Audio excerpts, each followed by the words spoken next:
Bana, mambo vipi? Na kati ya bale ambao imetia gumzo kinoma ni kuhusiana na hawa wadada, ambapo imesemekana kwamba wameiba na kuanza kukimbia kuchukuliwa video na kupost kwenye mtandao wa Instagram. Bana, kipindi kama ni kipindi ambacho wadada wengi au changamoto za wizi zimekuwa kubwa, ila aswa kwa upande wa watoto wa kike. Umeelewa bana?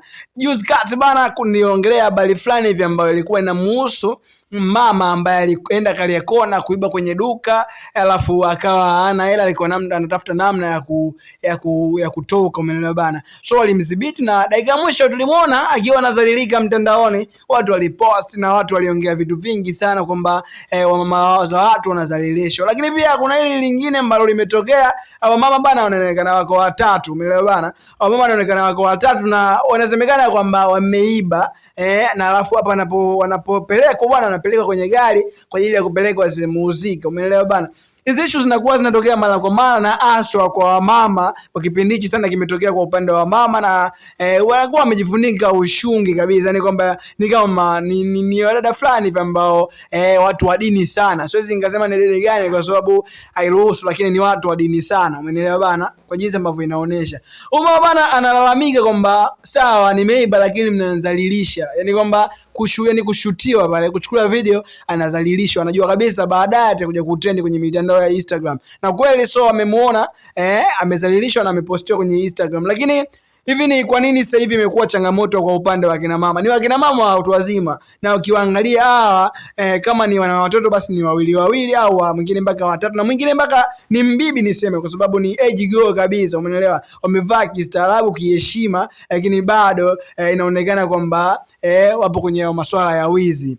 Labda kipi ambacho kinasababisha labda mpaka watu waingie kwenye hizi harakati za wizi? Ukiangalia ni watoto wa kike, na sio watoto wa kike tu, yani ni watu wazima ambao pengine tulitarajia kuwaona na watoto wao na familia zao au na wanaume zao, lakini leo wanajikita kwenye wizi. Maana bana, hivi kitu gani ambacho kinaonekana ni je, hali ngumu?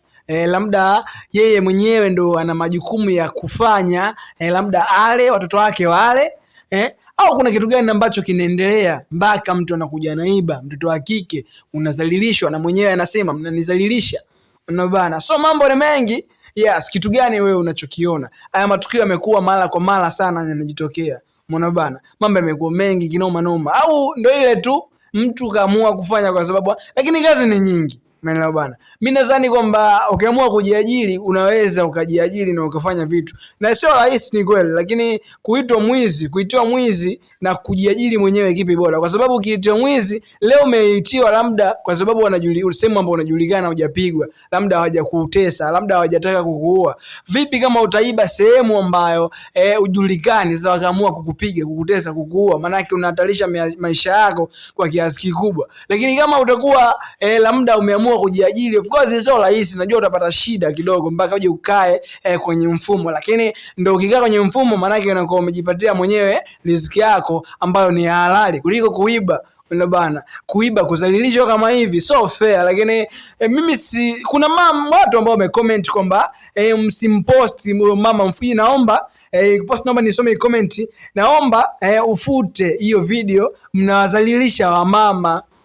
Udada yani ameamua comment hivyo, naomba mfute hiyo video, mnawazalilisha wamama. Hivi hapa amezalilishwa au amejizalilisha mwenyewe? Unajua wizi ni kurudishana nyuma. Haijalishi mtu gani ambaye anaenda kuiba, ni wa kiume au ni wa kike. Mwizi ni mwizi tu, kwa sababu mtoto wa kike akija kuibia flat screen hapo bado amekurudisha nyuma. Unakuja kuibia na labda simu kali iPhone 17 ni bado amekurudisha nyuma. Haijalishi jinsia gani, kipande wake ashachukua alichokitaka. Unaelewa bana? So kitu gani ambacho kinawasababisha mpaka wawe hivi? Labda ni kitu gani ambacho pia wanaweza wakafanya ili pengine waepukane na hivi vitu, kwa sababu vimekuwa vinatokea mara kwa mara sana. Bongo tushauriane, au na kitu gani ambacho pengine wewe unakiona wanaweza wakafanya kiwasaidia, umeelewa, wakaepukana na hivi vitu ambavyo wanavifanya kwa sababu of course kwa mama, kwa mwizi, mama mtu mzima mwenye unatakiwa uiti labda una watoto watatu wanne, wana watoto wako wanaona pengine mama anaitiliwa mwizi kwenye mtandao wa Instagram, ni kuzalilika. Yani sio kuzalilika wewe tu, unazalilisha mpaka watoto wako. Je, ni hali ngumu ya maisha ndio chanzo cha yote hayo?